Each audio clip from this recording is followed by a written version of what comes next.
Well, hello again, BookTube. Today is Thursday, which in this corner of the internet means that a gang of jolly, fun-loving booktubers, both beloved and infamous, they all get together to read you a poem or two and perhaps talk about them. And so, whether I'm beloved or infamous, it's for you to decide. And I wanted to read to you a poem today from this collection that I have been sort of perusing through for the past couple days. A poet that I'd always heard of and never really read any of his poetry. Most of it was over my head, and I think I'm just about smart enough to understand most of what he writes in his poems. And this is from the poetry of John Donne. This is I believe, an Arcturus publishing edition. I think that's what this is called. And this is just a collection of his greatest hits that I got for like $1 at a used bookstore. And so I've been reading through some of this poetry. John Donne, if you don't know, he lived during the sort of Elizabethan England era, the English Renaissance. He was a contemporary of Shakespeare. And he's most famous now, if anyone remembers him at all, most famous for the poem "For Whom the Bell Tolls." No man is an island, ... after that. And I wanted to read to you a poem from this collection, one of his sonnets. And this is called "The Break of Day."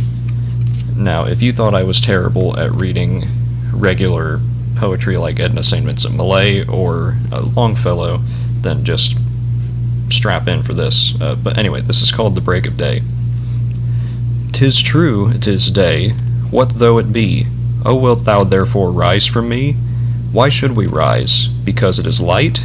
Did we lie down because it was night? Love, which in spite of darkness brought us hither, should in despite of light keep us together. Light hath no tongue, but is all eye. If it could speak as well as spy, this were the worst that it could say, that being well I fain would stay, and that I loved my heart and honor so, that I would not from him that had them go. Must business thee from hence remove? Oh, that's the worst disease of love. The poor, the foul, the false, love can admit, but not the busy man. He which hath business and makes love doth do such wrong as when a married man doth woo." So, my robotic reading aside, that is obviously a poem from a female perspective of her lover rising to go to work, and she's not very happy about it. She's saying, "Why? Well, just because it's sunlight, or why are you getting up now? I want you here." And so I think it's a very lovely poem. I've been reading through a bunch of these poems and thinly grasping at them. I've had to read most of them multiple times, just because it's like reading Shakespeare. Most people don't talk this way anymore. People don't write this way anymore. It's in that very sort of Shakespearean English, that Elizabethan England writing style.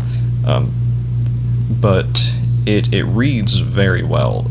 Any collection of John Donne poems will do you good. This has what is all in here? It has a bunch of his famous songs and sonnets. This has his elegies and a few of his marriage songs, some of his satires, his verse letters, and his sort of divine poems. And of course, there's an index of all the first lines of each poem. But I mean, I liked that poem. Don't let my poor reading of it discourage you. I don't know what's going on with this cover. There's just, and I guess it's the break of day. There's sunlight there. I think that's what it's supposed to be. But check out his poetry, and that is my sort of edition for today's Poetry Thursday.